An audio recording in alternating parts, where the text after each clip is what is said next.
Hey everyone, welcome back to my channel Angie's Craft House. If you followed along with part 1 of French Beaded Rose, then you should now have a beautiful collection of beaded rose petals, sepals, and leaves ready to go. Today in part 2, we are going to do the most exciting part, assembling them into a gorgeous, realistic rose and finish the stem with embroidery floss for that flawless and professional look. If you missed part 1, I have linked it in the description box below so you can catch up. So, next, again, we will go through our created petals and leaves for the better understanding of everything. In part 1, we have created 2 of type A petals, 3 of type B petals, 4 of type C petals, and 5 of type D petals. And we had created 5 of these leaves and 5 sepals as well.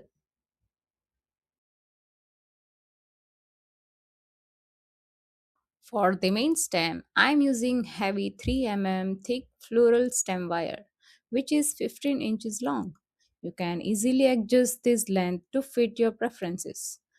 Today, I am cutting it down to 12 inches for this rose. To create leaf branches, I am using 22 gauge craft wire, a floral tape. For the flossing, I am using a light green cotton embroidery thread that matches the beads of our leaves. To bind our petal to the main stem, I am using standard stitching thread, and you also need a cutter.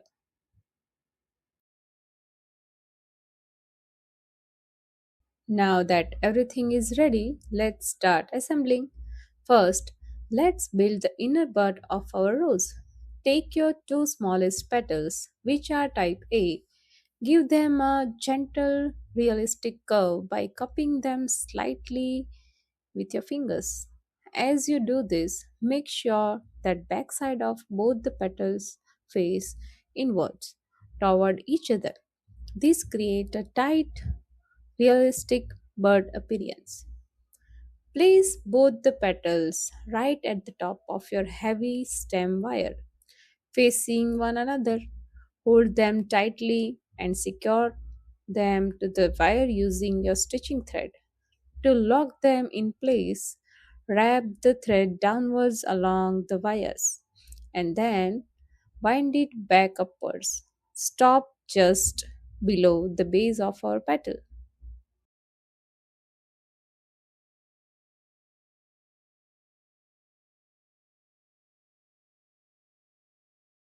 Do not cut the thread yet. We are going to assemble all of our petals layered continuously using this single piece of thread. Next, bring your type B petals for the second layer. Attach them one by one using the same thread, keeping them as close to the inner buds as possible. Once the second layer is positioned, wrap your thread around few more times to lock them securely.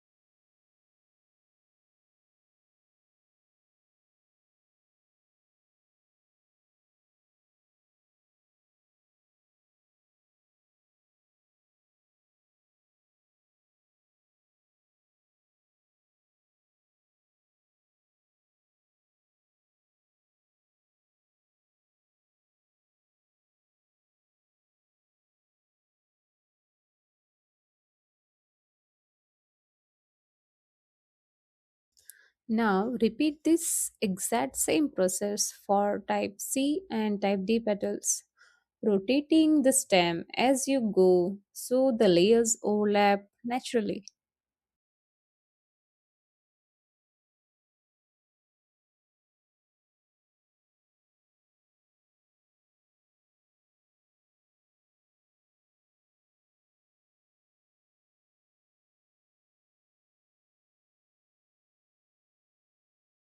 With all the petals securely attached, it's time to add our sepals.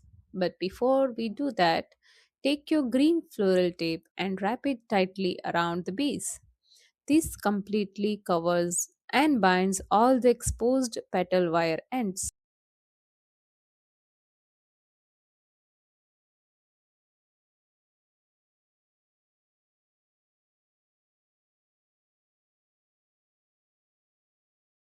Now we can attach the sepals.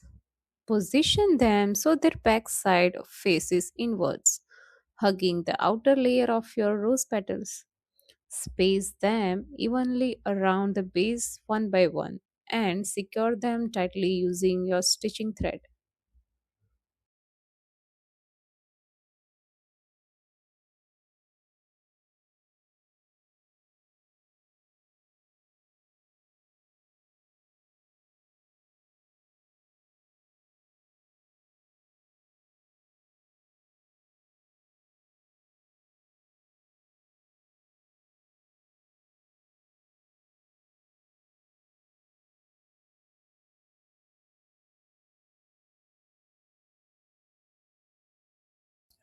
Once you secure, run your floral tape down the entire main stem so no bare wire is peeking through before the flossing process.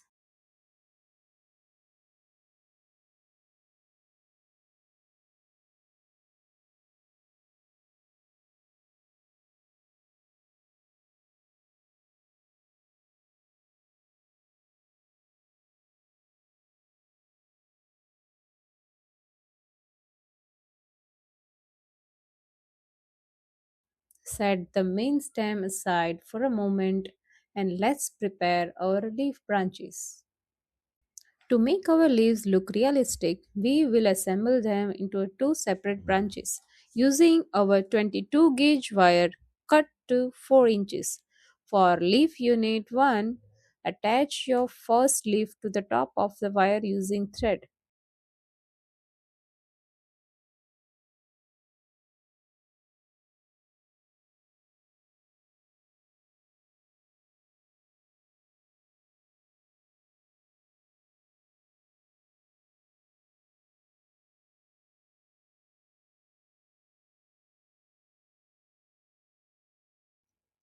Wrap it with floral tape for about an inch, then add two more leaves opposite each other. Continue wrapping to the bottom.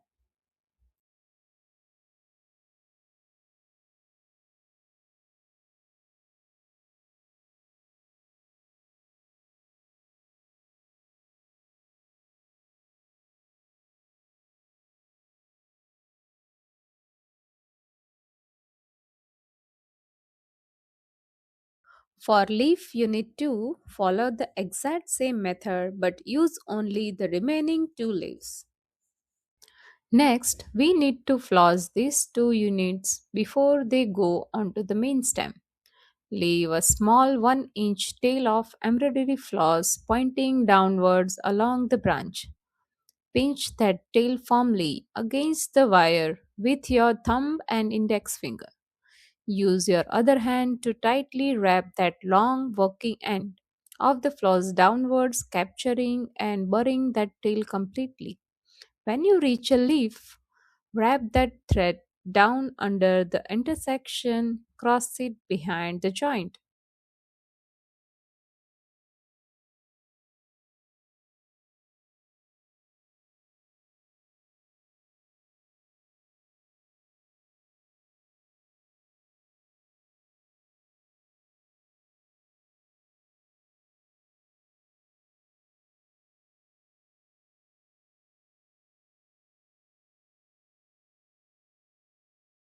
Now only flows that part which will be visible from your main stem.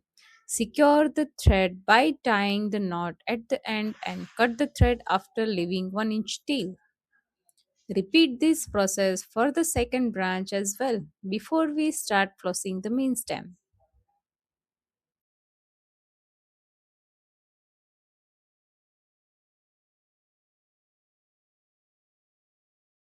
And that's it. All the three components for our rose are ready. But before you start flossing main stem, just decide where you wanted to attach your leaf units.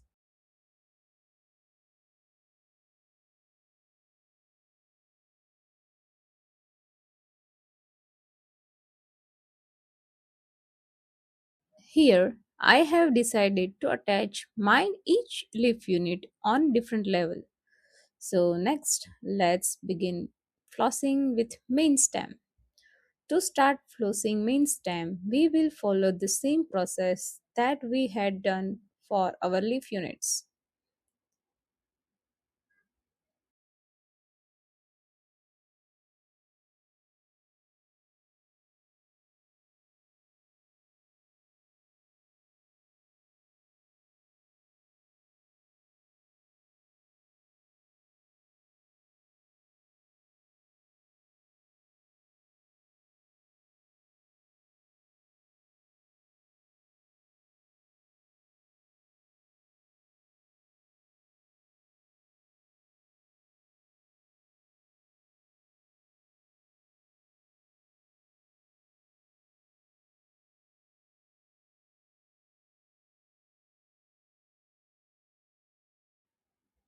As you wrap, untwist the thread slightly with your fingers. This allows the six individual strands of the floss to sit perfectly flat and wide against the stem, preventing the gaps. When you reach a leaf joint, wrap the thread under the intersection and cross it behind the joint and continue flossing downwards.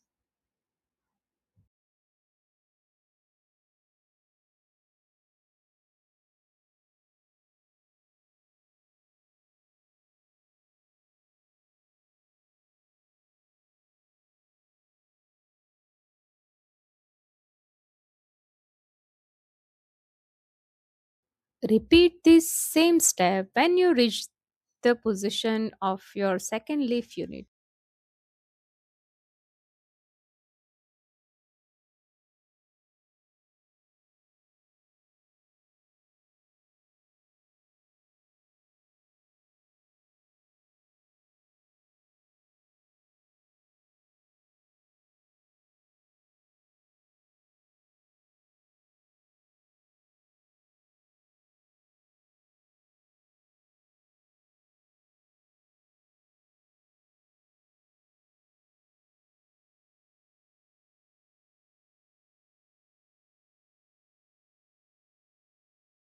Once you reach at the very bottom of the stem, wind it back upward. Stop at around 1 inch above the end of the stem and make a knot. Dab the little glue or a clear nail polish to secure that knot. And after it dries, cut the excess thread. The very last step is to gently shape your petals. Open up the outer layers to give your rose that perfect blooming look. And there you have it, a stunning French beaded rose that will last forever. If you enjoyed this two-part series, please give this video a thumbs up and don't forget to subscribe for more such beading tutorials. Comment below and let me know what color rose you made. Thank you so much for watching and I will see you in the next video. Happy crafting!